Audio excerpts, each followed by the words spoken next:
ವೈಯಕ್ತಿಕ ಕಾರಣಕ್ಕೆ ಯುವಕನ ಮೇಲೆ ನಾಲ್ವರಿಂದ ಹಲ್ಲೆ ನಡೆಸಿರುವ ಘಟನೆ ಶಿವಮೊಗ್ಗದ ಪುರಲೆ ಬಳಿ ನಡೆದಿದೆ. ಶ್ರೀನಿವಾಸ್ ಹಲ್ಲೆಗೊಳಗಾಗಿ ಗಾಯಗೊಂಡ ಯುವಕ. ಸದ್ಯ ಈತನನ್ನ ಶಿವಮೊಗ್ಗ ನಗರದ ಮೆಗಾನ್ ಆಸ್ಪತ್ರೆಗೆ ದಾಖಲು ಮಾಡಲಾಗಿದೆ. ಹಲ್ಲೆ ಮಾಡಿದ ನಾಲ್ವರನ್ನ ವಶಕ್ಕೆ ಪಡೆದ ಶಿವಮೊಗ್ಗ ಗ್ರಾಮಾಂತರ ಠಾಣೆ ಪೊಲೀಸರು ವಿಚಾರಣೆಗೆ ಒಳಪಡಿಸಿದ್ದಾರೆ. ಸಂತೋಷ್, ರಂಗಾ, ನಿತೇಶ್, ಪ್ರವೀಣ್ ಎಂಬುವರನ್ನ ವಶಕ್ಕೆ ಪಡೆಯಲಾಗಿದೆ. ಈ ಕುರಿತು ಶಿವಮೊಗ್ಗ ಗ್ರಾಮಾಂತರ ಠಾಣೆಯಲ್ಲಿ ಪ್ರಕರಣ ದಾಖಲು ಮಾಡಿಕೊಳ್ಳಲಾಗಿದೆ.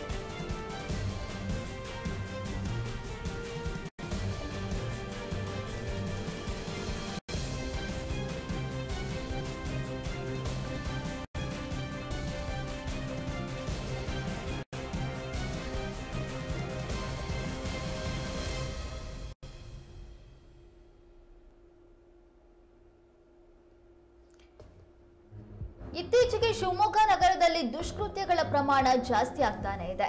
ಹಾಡಹಗಲೇ ರಸ್ತೆ ಮಧ್ಯದಲ್ಲಿ ವ್ಯಕ್ತಿಯನ್ನ ಕೊಲೆ ಮಾಡುವಂತದ್ದು, ಕಳ್ಳತನ, ದರೋಡೆ ಇಂಥ ಪ್ರಕರಣಗಳು ಮೇಲಿಂದ ಮೇಲೆ ದಾಖಲಾಗ್ತಾನೆ ಇದ್ದಾವೆ. ಆದ್ರೂ ಕೂಡ ಇಂಥ ಪ್ರಕರಣಗಳಿಗೆ ಕಡಿವಾಣ ಬೀಳ್ತಾ ಇಲ್ಲ. ಇದೀಗ ವೈಯಕ್ತಿಕ ಕಾರಣಕ್ಕೆ ಯುವಕನ ಮೇಲೆ ನಾಲ್ವರಿಂದ ಹಲ್ಲೆ ನಡೆಸಿರುವಂತಹ ಘಟನೆ ಶಿವಮೊಗ್ಗ ನಗರದ ಪುರಲೆ ಬಳಿ ನಡೆದಿದೆ. ಶ್ರೀನಿವಾಸ್ ಹಲ್ಲೆಗೊಳಗಾಗಿ ಗಾಯಗೊಂಡ ಯುವಕ. ಸದ್ಯ ಈತನನ್ನ ಶಿವಮೊಗ್ಗ ನಗರದ ಮೆಗಾನ್ ಆಸ್ಪತ್ರೆಗೆ ದಾಖಲು ಮಾಡಲಾಗಿದೆ. ಹಲ್ಲೆ ಮಾಡಿದ ನಾಲ್ವರನ್ನ ಪೊಲೀಸರು ವಶಕ್ಕೆ ಪಡೆದಿದ್ದಾರೆ. ಶಿವಮೊಗ್ಗ ಗ್ರಾಮಾಂತರ ಠಾಣೆ ಪೊಲೀಸರು ವಶಕ್ಕೆ ಪಡೆದು ವಿಚಾರಣೆಯನ್ನ ನಡೆಸ್ತಾ ಇದ್ದಾರೆ. ಅಷ್ಟಕ್ಕೂ ಹಲ್ಲೆ ಮಾಡಿರುವಂತಹ ಆರೋಪಿಗಳು ಸಂತೋಷ್, ರಂಗಾ, ನಿತೇಶ್ ಹಾಗೂ ಪ್ರವೀಣ್ ಎನ್ನುವಂತವರು. ಈ ನಾಲ್ವರನ್ನ ಕೂಡ ಇದೀಗ ಶಿವಮೊಗ್ಗ ಗ್ರಾಮಾಂತರ ಠಾಣೆ ಪೊಲೀಸರು ವಶಕ್ಕೆ ತೆಗೆದುಕೊಂಡಿದ್ದಾರೆ. ಈ ಕುರಿತು ಶಿವಮೊಗ್ಗ ಗ್ರಾಮಾಂತರ ಠಾಣೆಯಲ್ಲಿ ಪ್ರಕರಣವನ್ನ ದಾಖಲು ಮಾಡಿಕೊಳ್ಳಲಾಗಿದೆ.